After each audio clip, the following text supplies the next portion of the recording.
Now, first at 4, a fast-moving brush fire burning right now in southeast Bexar County. An evacuation order has been issued while concerns continue to grow over the fire quickly spreading.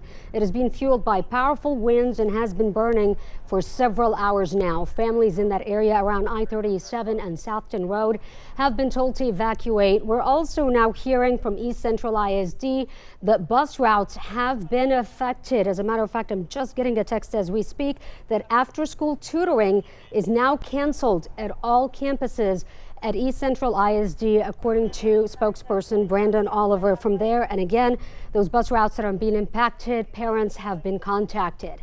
Now, we've had crews on the scene all afternoon. We continue our team coverage now as firefighters work to get that fire under control.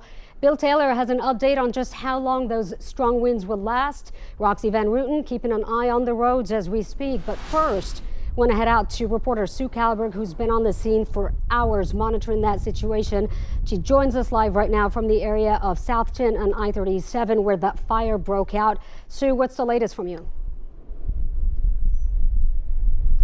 Thanks, Sarah.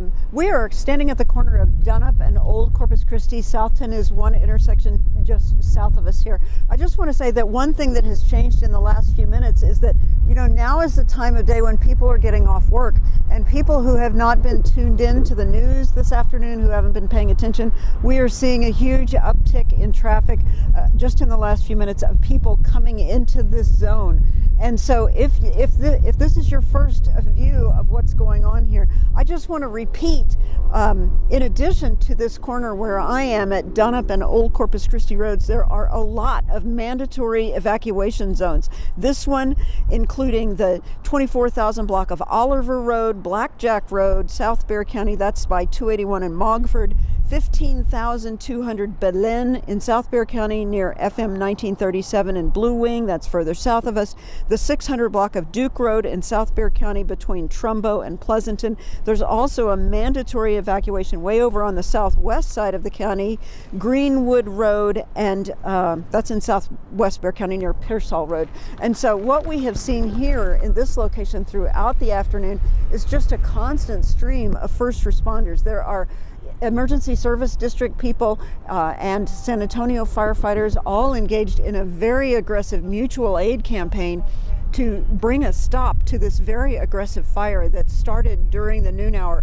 We've talked to a lot of desperate people who are trying to get just beyond that tree line over there to this big, it's a rural area, but there are plenty of people who live in the evacuation zone over here. And so they've been pulling up to these barricades. They've been trying to get in. They've been trying to get information. Not only is it difficult to get information on the phone or by internet because service is down, but Google Maps is not keeping track and not giving people real-time information. So people are confused, and they are, and as you can see in the distance, the entire skyline really is full of smoke. Sometimes we have seen black smoke indicating either structures or tire fires, and sometimes we have seen gray smoke indicating brush fires. And so they just have their hands full. One of the problems that they've had is just water supplies, because brush trucks rely on tenders and water supplies that come from far away. So they've just had their hands full today.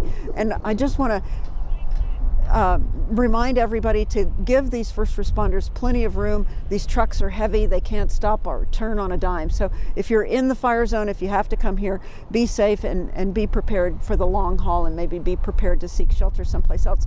With regard to evacuations and what people are doing to get away from here, my colleague Mike Jimenez is following that angle of the story. Mike has been on evacuations all afternoon.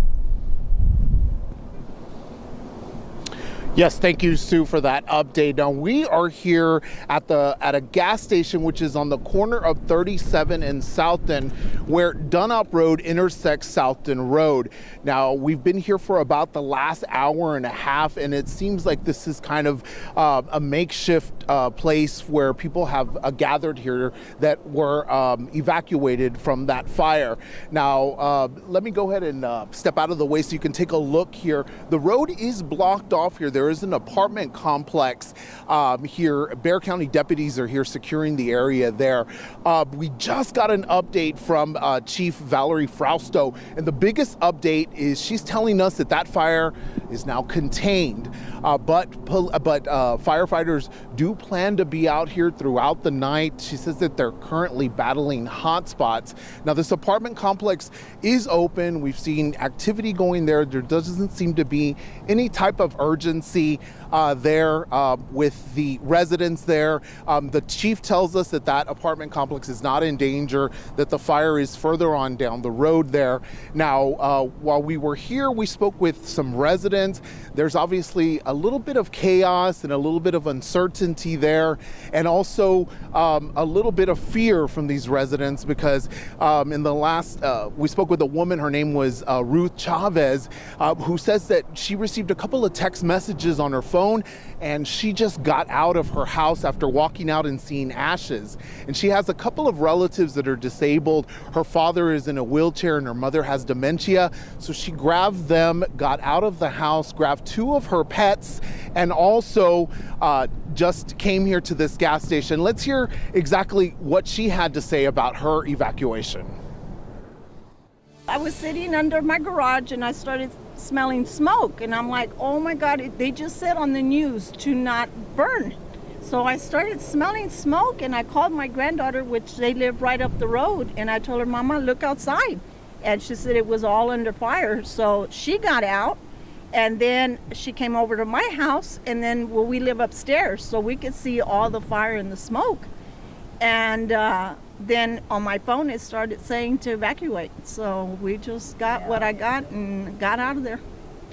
But it's a little scary. Yeah. And so, speaking of those, what were the moments like for you, just gathering just what you could? Can you kind of... I really didn't gather nothing. I just told my husband, because we live upstairs and I have the chairs that he's got to come down on. And my mom that has dementia, I had to get her out, and it takes me a bit to get her downstairs. And we just got in the truck and left. I left everything. Everything's there. Now, what you're seeing right here is a live look of Southton Road. It is blocked off right after this apartment complex. Now, the biggest update, if you weren't listening just a little while ago or just tuning in, is that the fire is now contained. Chief Valerie Frausto spoke with us just a few moments ago. She says that firefighters are currently battling hot spots. And of course, the biggest factor that has contributed to the difficulty of fighting this fire is definitely the winds. She says that they've had up to 40, 50 mile per hour winds, and they expect those winds to be increasing here in the next few hours. That's why she says firefighters do plan to be out here for quite some time. The area that was in danger of being burned is about 1 to 2 acres in square miles, in acreage. And the one thing that we did ask her is if there was any type of cause yet that has been determined. She says that unfortunately they have not been able to determine the cause of that fire. But for those residents that are having to evacuate, there is an evacuation shelter which has been set up. It's a temporary shelter at Mission Espada Fellowship Hall. That's at 10,040 Espada Road. So if you know somebody who's been affected and they're unsure of where to go, you can send them there. It's exactly unclear as to how long it will take before the residents that have been affected will be allowed back into their homes. But for now, we'll go ahead and send it back to you, Sarah, in the studio. Live from the south side of Bexar County, Mike Jimenez, KINS 5.